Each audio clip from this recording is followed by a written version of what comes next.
Your Majesty King Paul VI, Your Majesty Queen Inanasbau, Your Royal Highnesses Princess Charlotte Mafileo Pilulev Tuita, and Princess Mary Siurik Tapu Kalaniwal Fotofid,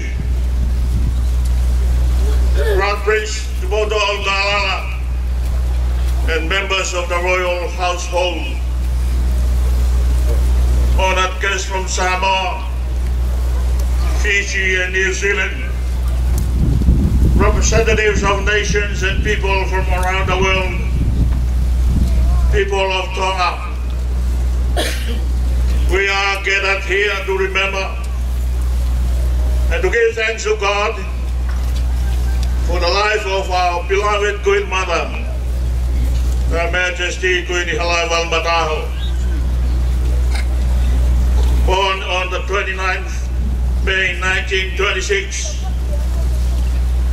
Halaiwal Mataho Ame, from the household of the Honorable Ame Salode Hewifanga, was destined to become the wife of a Grand Prince and King and mother of two kings, the cornerstone of a royal family which reaches back to the first Christian kings of Tonga. As the wife of Grand Prince Tubodo Atungi, who later became King Tawhahau Tubodo IV, and mother of the late King George Tubodo V,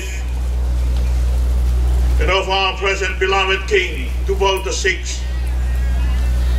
Her Majesty Queen Halaiwal Mataho was loved and respected as a wife, as a mother, and as a Christian leader of the people of Tonga.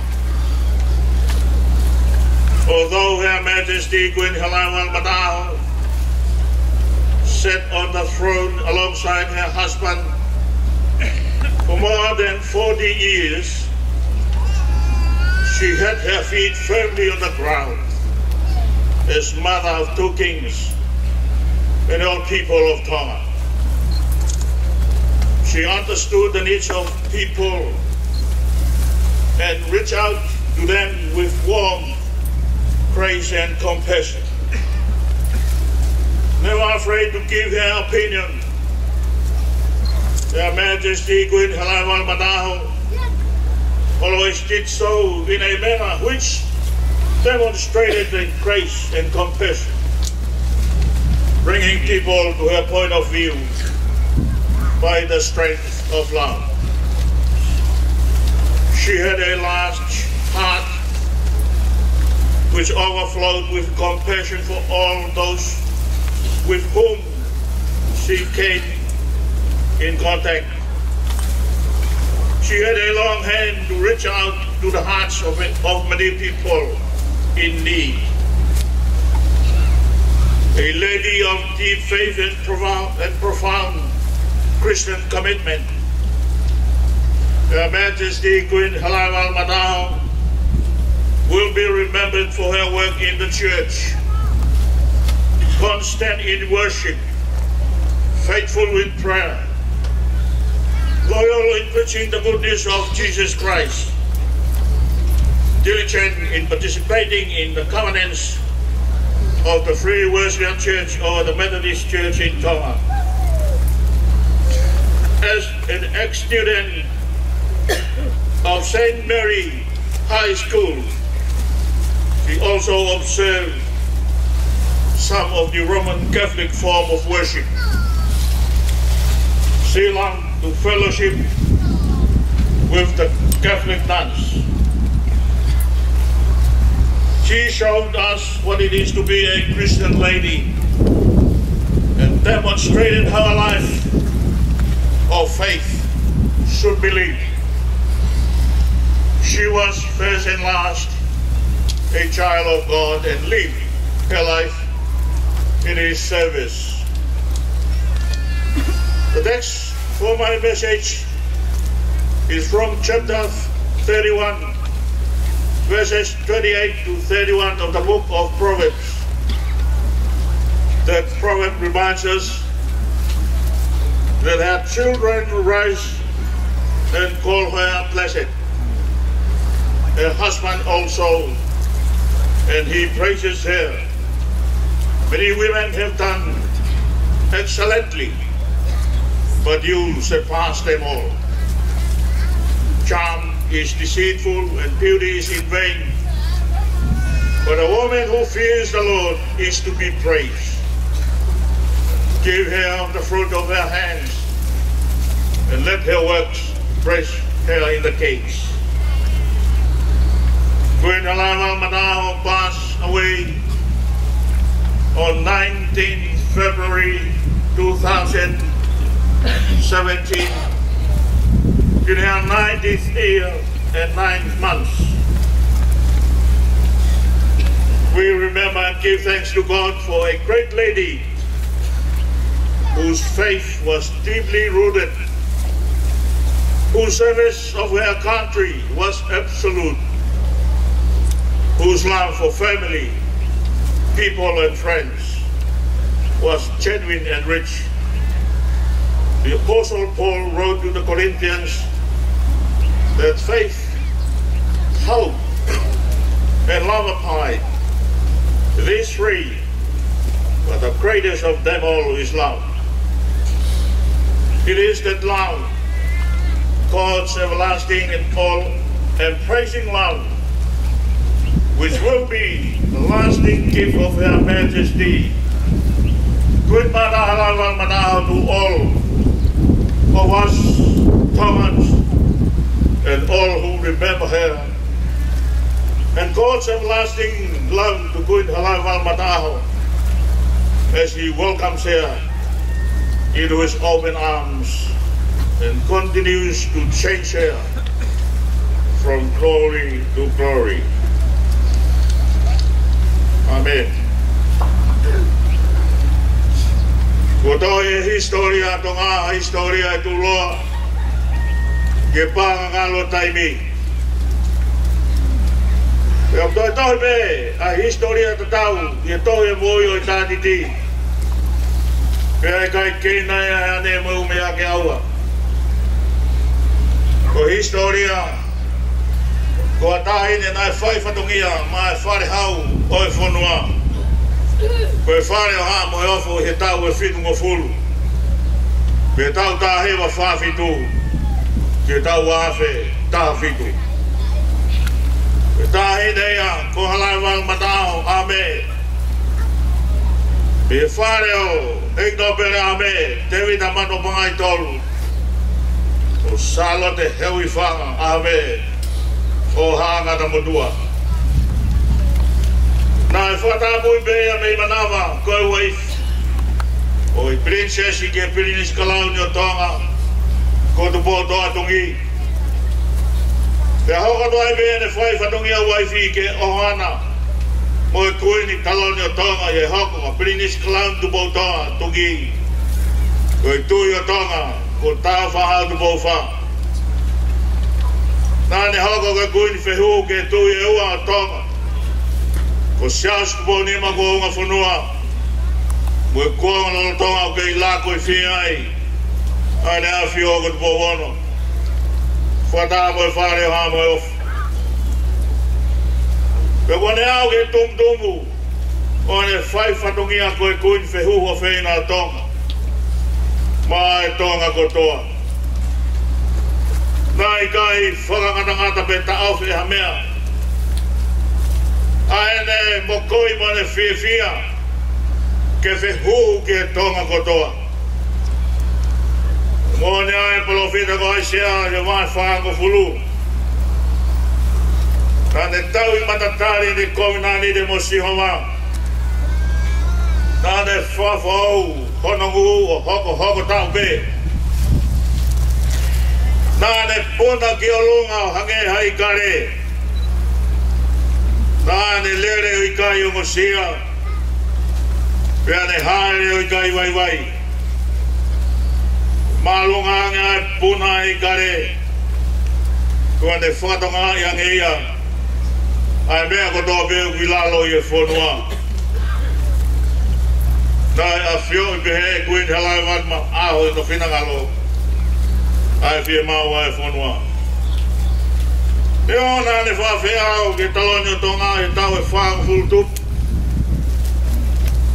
Kana ne lava pe o to hifu ki lalo. O harea ngai fei dumo I kakai. E toko kia I o to finangalo ke whai hato kon. Nā e whonu mahua hano lau maari e ofa ai o tua. Ke tawhi atu ki e kakai. E lolo a wheo ngana tau kupu, whai whanongia. Ke ala atu ke loto e kakai, nā nā whea mau ato kon. O tō lai kakai unau whakamua e langi koeni. O koeni halai walmataho. Kai tau mai a. O ngā wilo no whainga tā amo no mawha tuki. Tau ke ngai tō e tolu. Koe whānau amo e ofu. Kia whanua, molot. Ao ngā bea ki a tāhange ko kuini halai walmataho nai tui o tua. Nai mohe tonu. Mea mamata pau ke neilo, ai whai o mea koe. O e mea koe. Koe rea nai tāke ai no ho. Tāne a whioi a mea ke kakai mālunga, mo e mea ke kakai mālalo. Tāne a whioi mea ke whai, ke kakai uofi mai, mo mea ke whai ke kakai mamau atu. Tāne tāri lilei, e ke ku whai heo tuake. Kia tā. Plau ke e palofita ko mai ka e wahe ano. Hae mea ku e ke heo tuake a tā. Ko e whai whakalao e manako ke whai mesi. E a takanga vai e whiangai mo o tua mo I kakai. Kua ne hae rea o whalaua a tahi. Ke tuwa me awa ke kauma siwa e ngai o motu me toke lau mama. O wao moha pai, whunga whanua ma tonga tap. Nāne hāke ki. Ai ngai mea. Ke mou ai kau whainga tāia. Nāne whotu ai ngai kau tā. Ke to koni ke whakalaka ai moui, ka tiki nau tolu. O kwhia mau moui. Kau tā kolos kula. Kau mā sentao whatui amanaki. Moe alonga. Kau tā kaiti. Ka mai ngai kau tā whasosiare ko tō pē ku kau ke haka ki kakai. Nai tōka ki ai hono whinangalo. Ka koe haone utau whate fua mai. Ki bongani. Koe ne whanau ki tau tolu ke whakamoli mo tala manu ki a te ia ke lea. A remi weri koe tui masa ku hae toi palove bi. E vae tolu mo fulu mata ha. E vesu a walu ke tolu mo fulu mata ha. Ku tau tolu ia honi. O tu hake ne whanau nau tala manu ki ai. Kono pūse pandi ti foki o te whamalo ki ai o pehei. O toko lai ngai, ke whine ko whai whita. Ka ako koe, koe a whiana ia koe ni halai wala mataho. Ko ke hulu atu, ia tiki nau tolu ko tō. Koe mata lelei, koe mea ai kai, ala whalala ki ai. Ke koe hoi fua koe mea hangolo whia. Koe whine, o wapasia ki a sihoa koe ni a, e whakamalo ia. Tuko ano inasi me fua ano ni mau. Kene mau whamalo e ngai matani kolo. E ngai mea amu ne whai. Whama boia toi palove bi e ngai whamatala. E ngau e waifi mo whai whita whai atu. E ngai whakarea mo e ngai whakau koi. Koe me whine ma waifi tā ko hana mau e ngā kuhulu e maka kula koloa. O whalala ki ano usipani ti u ne tau ano whamiri. Ko ano ni maa ku alatu ke masiwa mo e mau lalo. O ku tima mea, mea whakau ke mama, o i kai mate ne mama i e po. Ko ana wala ko e whai malo, i kai tene kai e mea kai e whakapiko piko. O ku nofu ana funga ele lo, ai lao e o wha. O ku laka whakataha mo e anga o e kuanga. O no wala tākai ko e maumaua, mo e tuanga maalunga. Ko e a whiona ia, ko e ni hala e walu mataho. Whanone e tonga ko tope. Ko whanau. Ko e mata lelei mo e hoi fua whakamateri e. Ko ku hāmalo whia, pēa i kai whai a whalala ki ai. Heu te liu ngā fua ma mōre wāme, hono ngai lelei.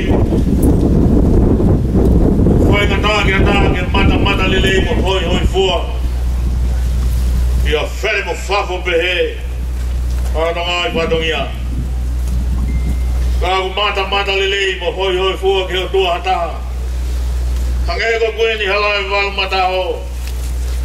Nāne tari, ai angi furi pe. Pea nai kai tene whiri, hanola kanga. Apa sia o tua, kene whaia whinangalo o tua. Nei whaia koe ni halai walu mataho ai loto e sāme, hua fulu mawhitu. Ne kore mea si hoa. Kone lotu ki a si hoa, kone kumi ki a si hoa. Ai mea beta. Kone whakare ako au kore mea si hoa, mea beta. Koi a bete u kumi ki ai. Ke nofo e whane si hoa e ako tō pēk moui. Ke u siofi ai whakafofa e iki. Mo whalaulau loto hoto palasi. Ko e tāhi ne whakafofa mo hoi fua. A koe ni whehoho ala walmata. Kana i kai ala whalala ki ai. Ko e mea hāmalo whia pe. Kana ane hanga o mea ia e whakafo ofa o e iki. Pea ne tukuloto i o whakalaulau loto ki ai. E aho mo i po. Pea hama e whakafofa o e iki e teia. Whakamāpopo ke urunganga koe maonion.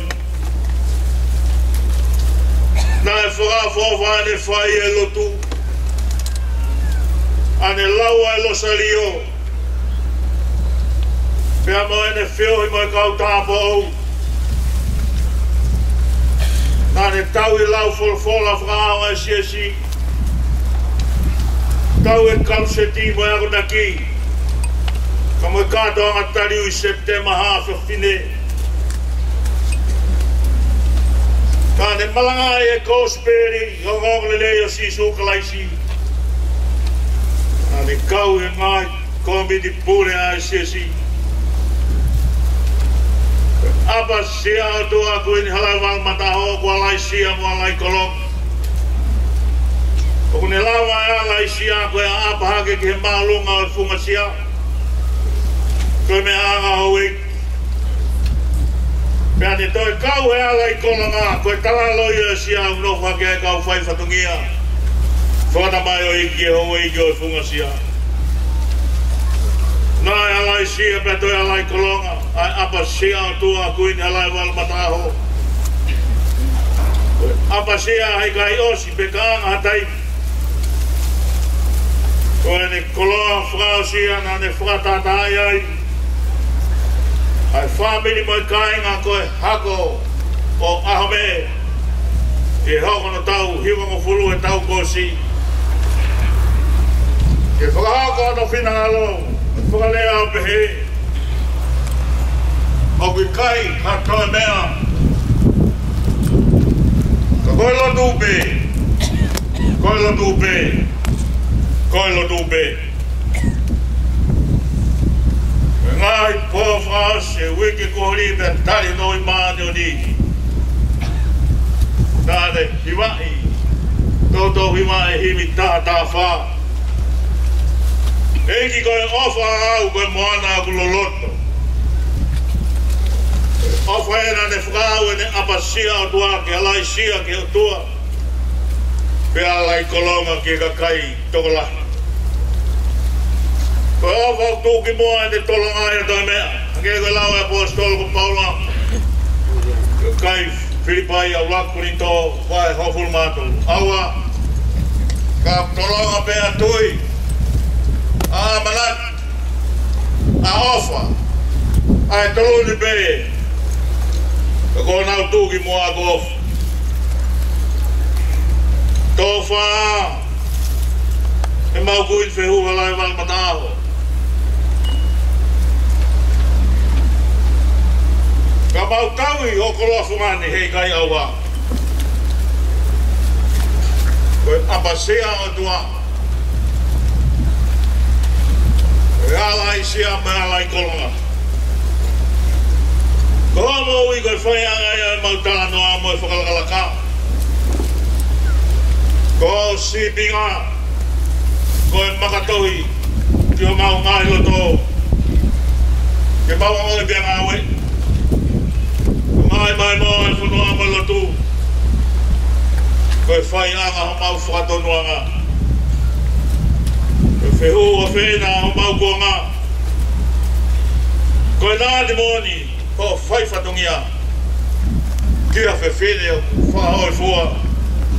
Kia eiki. Hake nā whai koe e apko pētani. O maulotu ke tafe maari e mai anonga e o tua e o mamā te tae o ta mai ko tua pe. O taulanga pea, tu taula. I lau maari e a Fiona te powono. Ka maa kuine na spau. Tae te Princess Charlotte mawhireo pilo rep tuita. O tuanga whare o hamo e o fo. E wawhai ta mai mo e alo. O lau maari e maa neoni. Amen. Koe tangata kua whanau i e whewhine. O fua nou e ne mo ui. Pea ku whonu i e mamahi. Kune tupu hake pea tu osi. O hangeha fisi akau. O kune mole o hangeha ata. Pea wikai au pito ane tu mahu. Lorotonga e mo ui o amate ki tau tonu. Pea te mau alu kia hai o kumi tokoni. Kai koe awhio nāpe, ne ongo ko mau whakatupu hou hau, totonu aki ai ngahi yanga hala. Kai oa e tukuangi ak mau tolu eiki, oa. E o tua maa ni oni ange whau. Oa, e eiki mafi, oa e whakamo ui ma oni kai ala ofa. Oa te kei tukuangi e mautolu ke ngahi mamahi kona, o e mate ta ingata. O kuke awhio i eiki e ngahi mea fufu ko mauloto, kai oa nata ofi ho poponga ala ofa, me mau ngahi lotu. Ke whakahauki ke mautolu e hawhia na, ai eiki ma oni ange whau, ai o tua mafi. Ai whakamo ui ma oni kai alo ofa. Ai whakamau motu taha o itaniti, oa te ke tupu, ke mau hinga mea te koe, i o mau hoa whakamui, ko hi ko ha mamahi oi mate.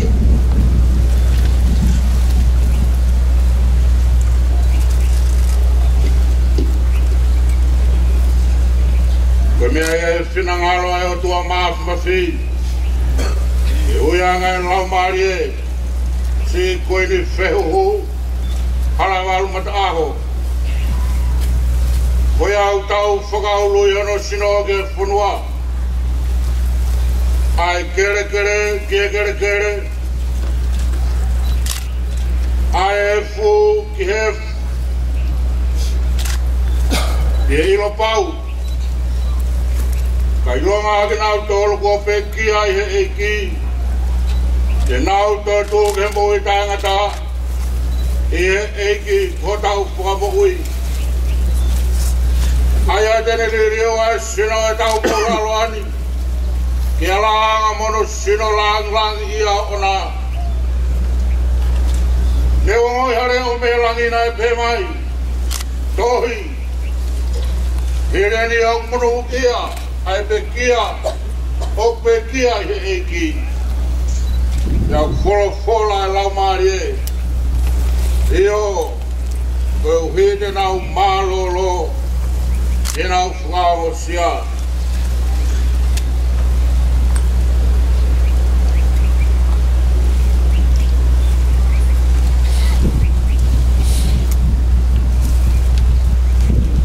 E taulot.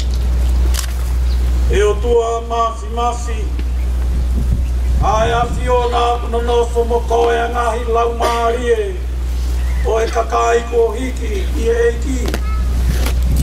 O whakaata tina o tōru me he kaweinga o i mowili. E aku nā umo ua a e fia mo e monu ia. Umawa tu e whakawheta i o ofa, i o mau kuini o whina. O hala e walu mataho. O honge te ange ia me ngahi kovi o e mama anga halani. O mau tuku kolonia ki o wafa, topu tapu. O e uhiko hokau sevaniti. O hiki he lotu moni. O mau kone ke whinangano lelei. O whakakakanto e lau o kakai whiri. O whakatoto mai o pureanga. O hiki au sia e ki mau tolu. O ki nau tolu ko hiki atona. Ai whakahau hawa o e sino o e lau maari e i e monu ia o e koloria o itaniti i a sisu kalais o mau eiki amen e a koe kres ai eiki ko sisu kalais o e ofa e o tua o e wheo hia lau maari e maani o ni e a te ki tau tolko toa pe i a tai ngata amen.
Well,